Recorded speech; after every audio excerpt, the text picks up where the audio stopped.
சங்கீதம் 27 அதிகாரம்.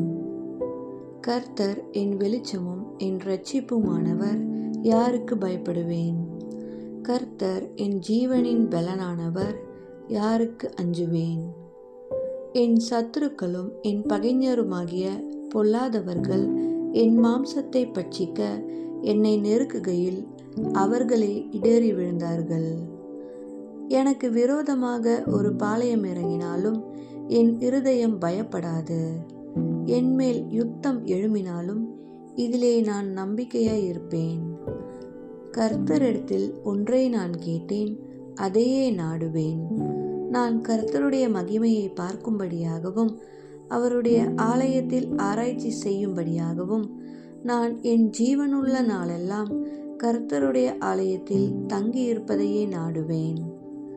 தீங்கு நாளில் அவர் என்னை தம்முடைய கூடாரத்தில் மறைத்து என்னை தமது கூடார மறைவிலே ஒளித்து வைத்து என்னை கன்மலையின் மேல் உயர்த்துவார்.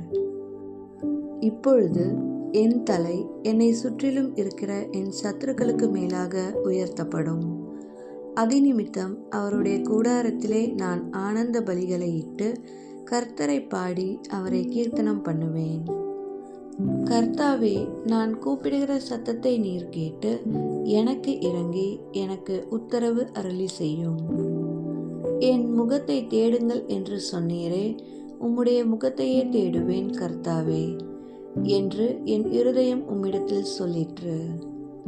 உமது முகத்தை எனக்கு மறையாதேயும், நீர் கோபத்துடன் உமது அடியேனை விலக்கி போடாதேயும்.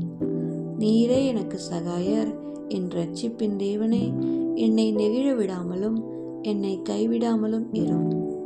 என் தகப்பனும் என் தாயும் என்னை கைவிட்டாலும் கர்த்தர் என்னை சேர்த்துக் கொள்வார்.